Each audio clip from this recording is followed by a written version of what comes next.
Vous savez, quand certains politiques, militants, voire éditorialistes essaient de vous faire croire qu'une régression sociale est un progrès.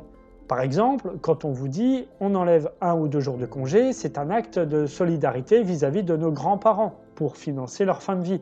En réalité, c'est travailler gratuitement. On vous enlève un acquis social, mais jamais on ne vous le présente comme ça. Ils utilisent bien souvent ce qui s'appelle la novlangue. La novlangue, c'est quoi? C'est tenter de faire adhérer à une idée que le citoyen ne soutiendrait probablement pas si ce politique ou militant utilisait les mots justes. Ce stratagème est utilisé pour toutes les réformes de régression que peuvent subir les générations à venir, réforme des retraites, assurance chômage, loi travail, des lois qui visent par exemple à précariser pour entrer, dit-on, dans un monde moderne de progrès. Et même le politique ou le militant utilisera le terme de justice sociale, alors qu'en réalité, les réformes nivellent par le bas les acquis sociaux. Cela peut être aussi une régression en termes de liberté. C'est le propre des régimes autoritaires.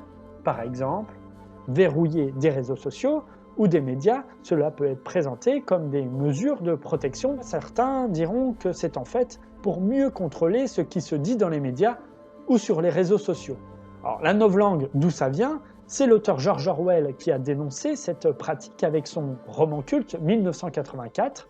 La novlangue est utilisée par le politique pour étouffer toute contestation sociale. Dans son roman, George Orwell a imaginé la création d'un ministère de la vérité chargé en réalité de diffuser le mensonge auprès des citoyens en réécrivant l'histoire au profit du gouvernement.